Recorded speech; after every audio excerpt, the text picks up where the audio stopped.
Bonjour à tous. Le levain naturel, vidéo numéro 4. Nous allons parler aujourd'hui des défauts majeurs qui peuvent arriver durant la phase d'élaboration d'un levain chef. En image, vous pouvez observer l'évolution de mon levain après le deuxième rafraîchi. Nous avons démarré notre levain par un premier mélange. 48 heures après, nous avons fait le premier rafraîchi. À cette période, on a commencé à voir tout doucement une première activité fermentaire se faire, quelques bulles. Nous avons fait 24 heures après un deuxième rafraîchi.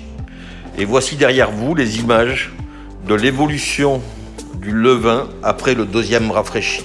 C'est le moment de mettre au niveau le plus bas de votre levain un point de repère, un trait de marqueur ou un élastique qui permet de bien voir l'évolution. Vous pouvez voir sur nos images que le levain a doublé et même quasiment triplé de volume.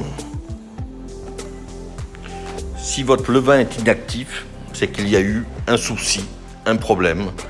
Et nous allons donc parler maintenant des défauts majeurs qui peuvent vous arriver pendant l'élaboration de la base d'un levain.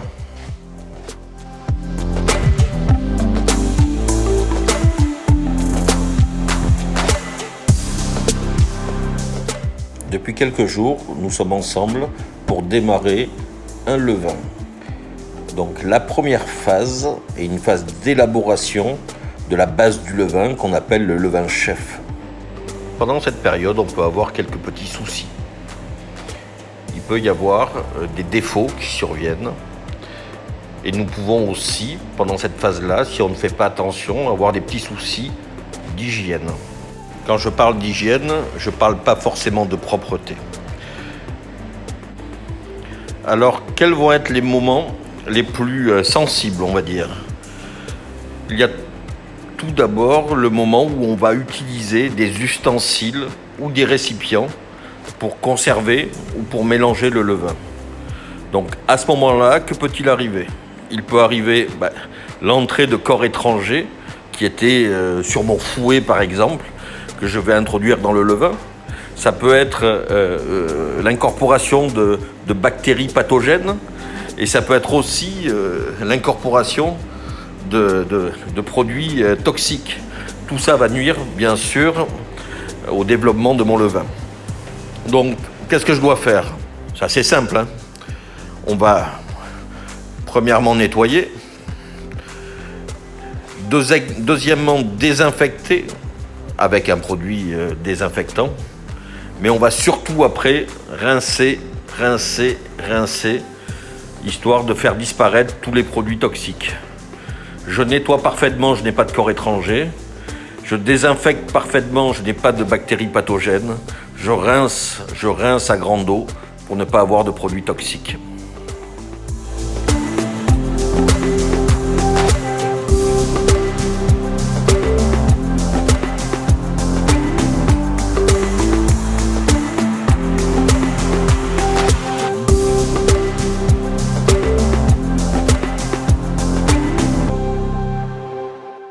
Nous allons continuer avec les défauts majeurs que nous allons pouvoir rencontrer, ainsi que leurs correctifs.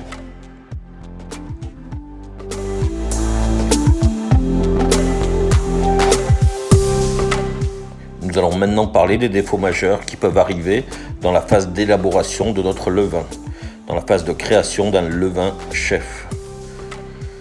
La détection de ces défauts majeurs nous font reconnaître un échec. Donc nous allons détecter les erreurs, les corriger pour pouvoir recommencer dans des conditions idéales.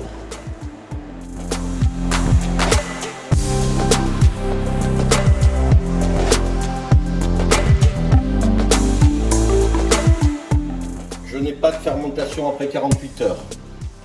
La température de conservation de mon levain était trop basse. J'ai un problème de farine trop vieille. J'ai un problème d'eau non potable, eau trop chlorée. Donc qu'est-ce que je fais? Je détecte mon problème, je corrige et je recommence. J'ai de l'eau au-dessus du levain. J'ai l'impression d'avoir eu une fermentation. j'ai une odeur un petit peu acide, mais par contre, j'ai pas l'impression que mon levain est actif parce que je n'ai pas de bulle et j'ai de l'eau au-dessus.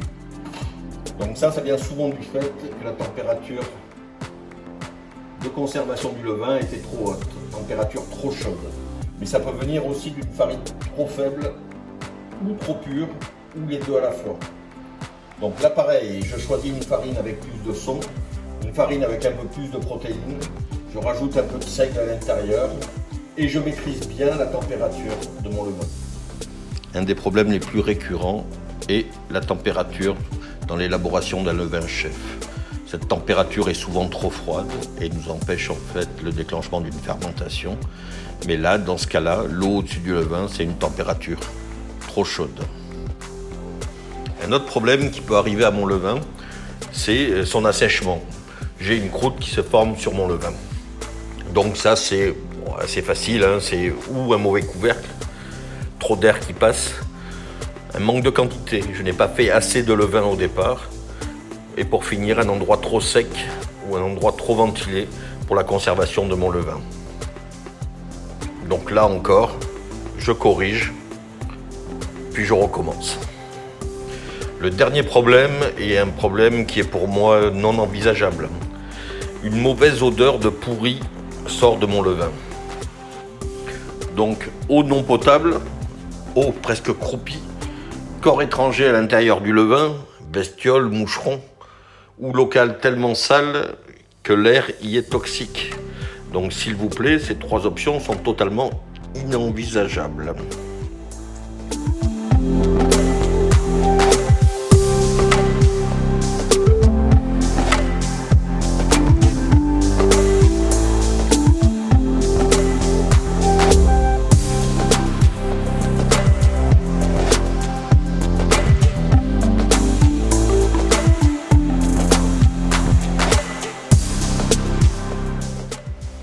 Le deuxième moment le plus sensible, où il peut se passer quelque chose de problématique au niveau hygiène, entre guillemets, c'est la phase de fermentation. Des mauvaises bactéries ou des bactéries pathogènes à l'intérieur de mon levain. La première chose à savoir, c'est que tant qu'on a une fermentation active, l'arrivée des bactéries pathogènes est impossible. C'est-à-dire qu'un levain mort qui ne bouge pas, c'est dangereux, mais un levain qui pousse, qui gonfle, qui est régulièrement rafraîchi, ne pose aucun problème.